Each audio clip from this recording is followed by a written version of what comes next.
Olá, ouvintes do Jornal da Terra. Estamos aqui na Praça Rui Barbosa, onde iremos conversar com a família do jovem Alisson, que foi assassinado de forma brutal no dia 11 de janeiro em uma loja Tecmac na BR-020. Vamos agora falar com o Paulo, pai da vítima, que irá contar todos os detalhes como tudo aconteceu naquele dia. Boa noite, senhor Paulo. Obrigada por falar com a nossa reportagem, quebrar o sigilo. Conte pra gente, senhor Paulo, como tudo aconteceu. Bom, a gente montou a empresa Tecmac em plena pandemia. E graças a Deus a gente, com muito trabalho meu, do Alisson, da minha família toda, a gente conseguiu sobreviver à pandemia. E nesse intermédio de tempo, o Sidney aproximou da gente com um problema numa máquina. E logo em seguida ele sempre ia muito na oficina, pegando dinheiro emprestado, ferramentas emprestada. Ele passou praticamente a não sair da oficina, era quase toda hora ele estava lá por algum motivo, queria alguma coisa. A gente chegou a emprestar dinheiro para ele, abastecer a caminhonete para ele poder ir para a fazenda trabalhar, sabe? E ele aproximou da gente assim de uma maneira que a gente achava que ele poderia ser um amigo, sabe? E assim, quando eu não estava na oficina, para arrumar dinheiro para ele abastecer a caminhonete, o Alisson às vezes ficava com dó dele, ia em algum trator que tinha dias, tirava para passar para ele dar as assistências dele nas fazendas também. Durante um certo tempo, a gente adquirimos um valor em espécime e uma outra em maquinários. A gente achou que era hora da gente comprar um terreno e ter uma sede própria da empresa. Até então a gente morava de aluguel, eu trabalhava de aluguel no galpão. Então, para os nossos ouvintes entenderem, o senhor tinha esperança de sair desse aluguel e conquistar a sua loja própria. Todo mundo que monta uma empresa, a primeira coisa que ele sonha é com uma sede própria. Não foi diferente com a gente também sonhava com isso. E ele descobriu que a gente estava atrás de um terreno. Ele chegou um dia em mim e falou que tinha um terreno ideal para me vender. E eu fui mais ele até o terreno, gostei do terreno, era um terreno muito assim, chamativo, beirando a 020, que era o interesse da gente. E eu perguntei para ele qual seria o valor do terreno. Ele me disse que seria aproximadamente R$300 mil o terreno. Eu não tinha o dinheiro em espécie, mas eu tinha algumas máquinas que poderia pôr no negócio do terreno. Então isso eu fiz, eu pus uma quantia em valor em dinheiro, mais umas máquinas, e passamos para ele. Automaticamente eu comecei a construir no terreno, porque eu queria sair do aluguel. Quando a gente estava mais ou menos mais da metade da obra, a prefeitura me embargou. Foi quando eu descobri que o terreno não era dele, era da prefeitura. E que a gente viu que ele não tinha documentação nenhuma, porque até então ele tinha me passado um documento que ele não tinha assinado o documento e assim, praticamente aquele documento não existe para a justiça. O que ocorreu? Eu achei que era justo eu esperar pagar ele tudo para ele me transferir a documentação, só que em vez disso ele me passou um documento sem assinatura dele, assim, usando totalmente a má fé com a gente. Eu sabendo disso imediatamente, fui até a casa dele, tomei 2 tratores dele, e o dinheiro eu não consegui mais tomar, porque ele já tinha gastado o dinheiro. Inclusive a gente pagou uma dívida dele na Central Rolamentos, também, né? Que ele tinha dívida lá e já estava antiga a dívida dele lá. E daí para cá, no dia seguinte ou 2 dias depois, ele pegou uma máquina, foi lá na minha oficina e derrubou toda a frente da oficina. E começou a nos ameaçar. O senhor falou que o senhor chegou a passar uma certa quantia em dinheiro para ele. O senhor se recorda o valor? Eu não me recordo o valor certinho, eu gostaria de rever direitinho para te passar um valor correto. Mas eu preciso conversar com a minha esposa, porque assim, lá na oficina eu só trabalho, o dinheiro entra na empresa, quem faz um controle do dinheiro é minha esposa, minha filha e um outro filho que eu tenho. Então assim, se eu comprar alguma coisa de você, naturalmente quem vai pagar são eles, não sou eu.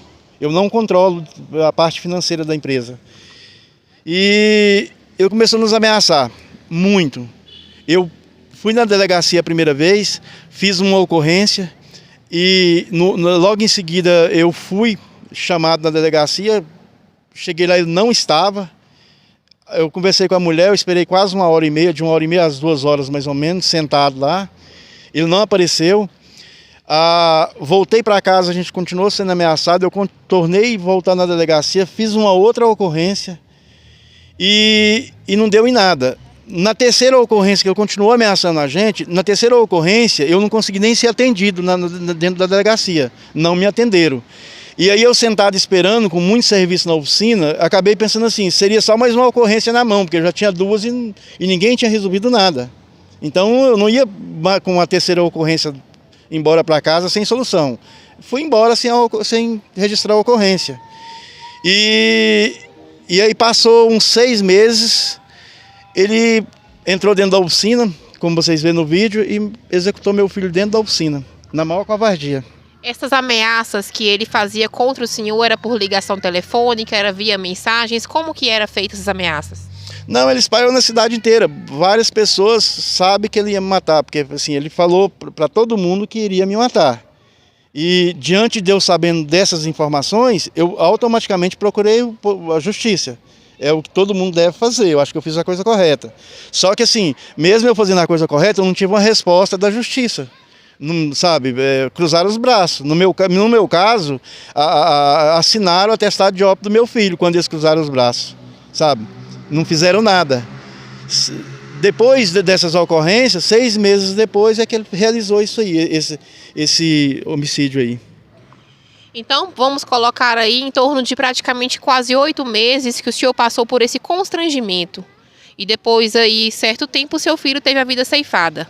Sim, eu diria que era em torno de 6 a 7 meses, mais ou menos, que eu analiso, né? Que a gente chegou do almoço na oficina, começamos a trabalhar, e o meu telefone tocou, eu saí da oficina para atender o telefone, e quando eu estava atendendo uma ligação de WhatsApp, eu escutei o tiro. Inclusive eu tenho no meu WhatsApp o tiro no momento do ocorrido. Quando eu corri para dentro da oficina, ele já tinha fugido. Não estava mais na oficina. E aí automaticamente a gente chamamos a polícia, né? A polícia, acredito que demorou um pouquinho a chegar. E eles fizeram o procedimento. Nesse momento eu já não estava dentro de mim mais. Não tinha uma noção, sabe? Eu perdi a noção de ser humano assim no momento. Não posso te dizer com precisão assim, porque é uma dor que eu não desejo para ninguém, sabe? É uma dor que não passa nunca. O telefone do senhor tocou, o senhor saiu para atender. O senhor se recorda bem de quem havia ligado para o senhor naquele exato momento? Sim, eu tinha uma ligação de um cliente que eu não cheguei a atender e eu tinha uma mensagem da advogada dele dizendo numa mensagem de WhatsApp que eu tinha ameaçado ele e quando eu estava terminando de ler a mensagem, ele entrou dentro da oficina e matou meu filho. Só que isso não é verdade, nem eu e nem meu filho nunca ameaçamos ele. Nunca, tanto é que a gente só sabe trabalhar.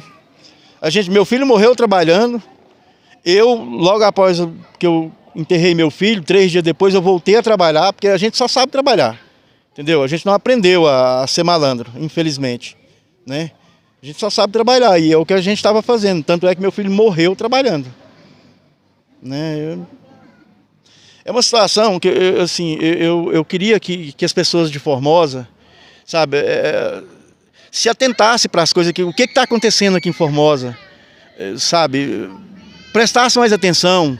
Olha, a gente tem um antro de corrupção nessa prefeitura aqui, ó, sabe, e assim, ninguém faz nada, você vê assim, a coisa muito a Deus doará, ninguém consegue.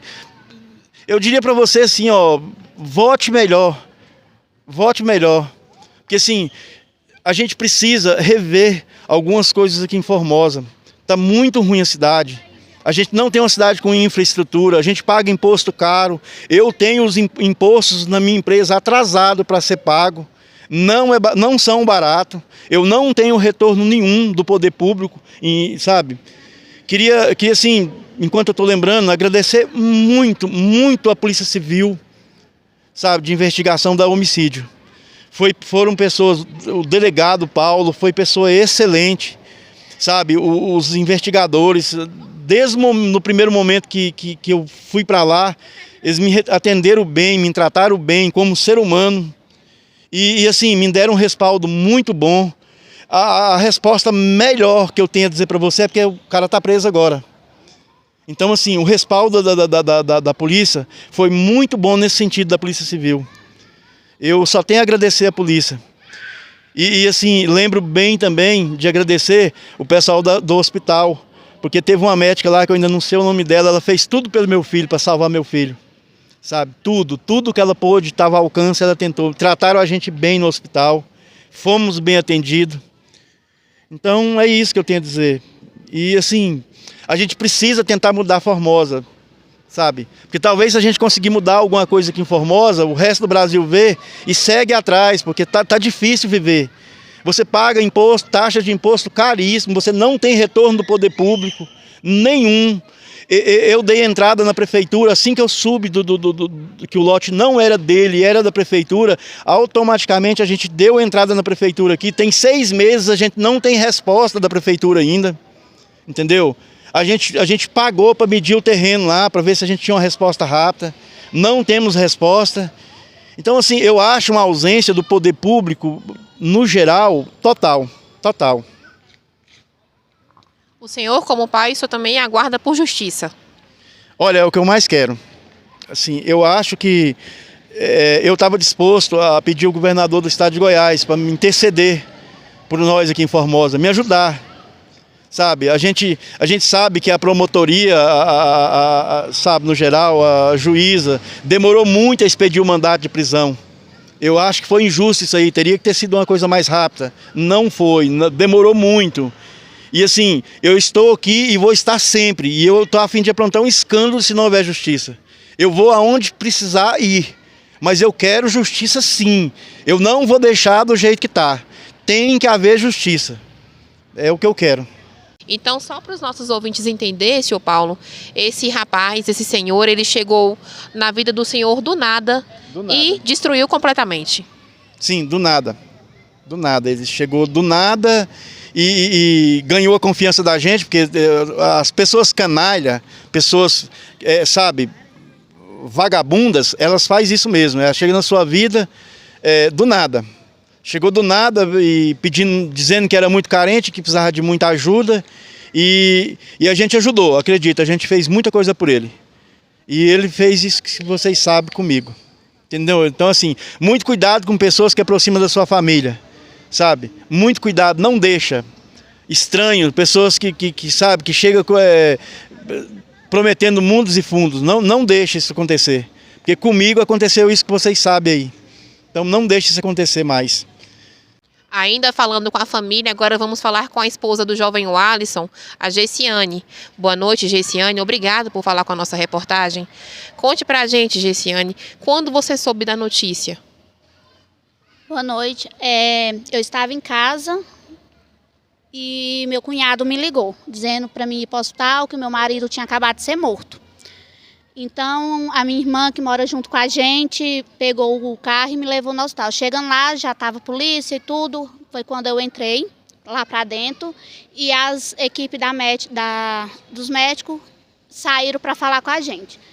Aí, passar um pouco, eles falaram que ele seria transferido para Brasília, para o hospital de base. E foi onde a gente foi. Chegou lá, a gente ficou 4 dias sentado lá fora, eles não davam assistência, eles não respondiam. A gente perguntava, a única coisa que eles falavam para a gente era que eles só podiam dar alguma informação às 4 da tarde, que era horário de visita. E então até lá a gente ficava lá. Isso tudo aconteceu em qual hospital? No hospital de base, em Brasília. A gente foi, aconteceu tudo aqui às 2h50. A gente saiu daqui às 7h30, mais ou menos, para o hospital de base. Chegou lá, ficamos num corredor. Depois que vieram atender a gente, colocaram ele na sala vermelha e mandaram a gente ir embora. Que a gente podia vir embora, que não tinha mais nada para ser feito lá. Só que assim, a gente continuou lá esperando por notícias dele. Só que cada dia que se passava era uma notícia que não chegava. A gente procurou, ia atrás, aí eles nada respondiam. A única coisa que eles sabiam falar para a gente mesmo era que só às 4 da tarde.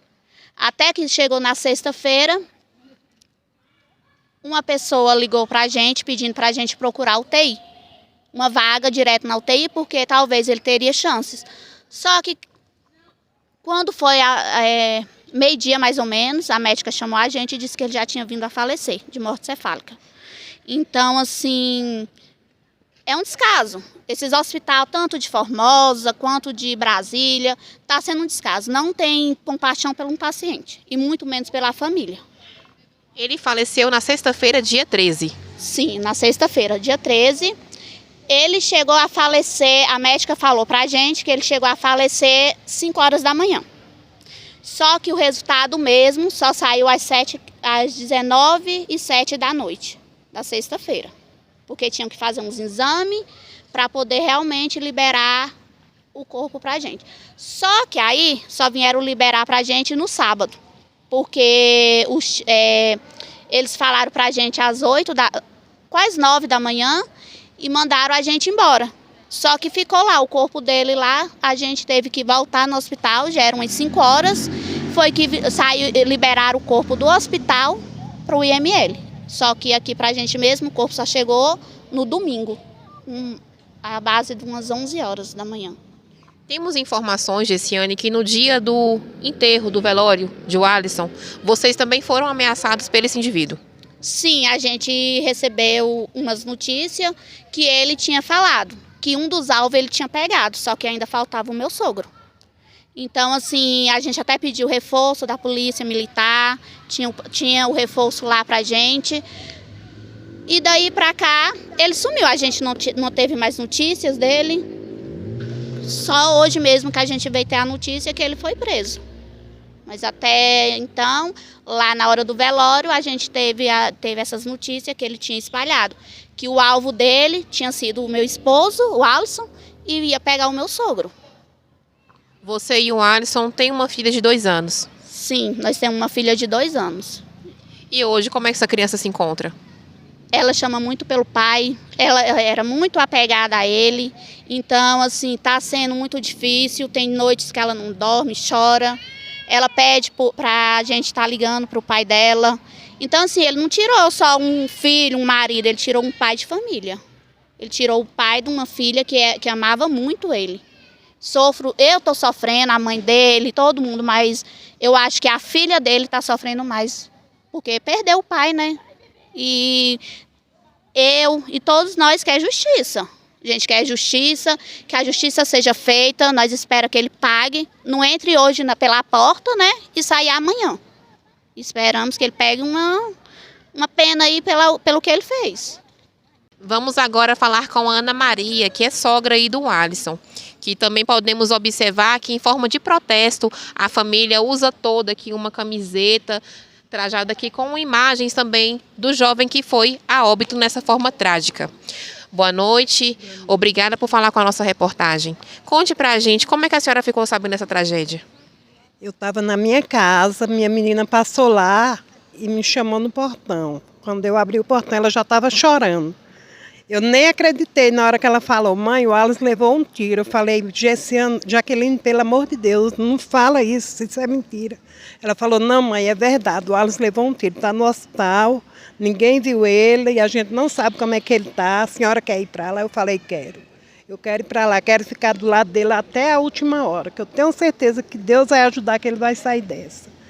Então, eu acho assim, que o que esse cara fez, ele não tirou só a vida de Walisson, ele tirou a vida de muita gente, sabe? Tirou a paz, tirou o sossego, tirou a alegria. A gente não tem sono, a gente não tem fome, a gente não tem vontade de viver, sabe? Está fazendo muita falta mesmo. Para mim, eu não tinha ele como um genro, eu tinha ele como um filho. Eu só tenho um filho homem. Mas para mim ele era um filho, sabe? Que sempre me ajudou. Nunca deixou faltar nada para minha filha, nem para minha neta. Era um dono de casa completo. Eu não tenho o que falar dele, de ruindade não, só de bondade. Agradeço muito a Deus pelos poucos dias que ele passou dos nossos lados. Que para mim foi bom demais, sabe? E eu quero justiça. Eu quero que esse homem pague por o que ele fez. Porque um homem desse não pode dizer que isso é um lixo. Esse lixo tem que pagar por o que ele fez, por deixar minha neta de 2 anos ser criada sem pai. Do mesmo jeito eu quero ver os filhos dele chorar por ele. Igual minha filha e minha neta chorou por o pai dela e ela chorou por o marido dela. Em forma de protesto, a família pede e clama por justiça. Eu fico por aqui, repórter Clícia Balbino, diretamente da Praça Rui Barbosa, para o Jornal da Terra.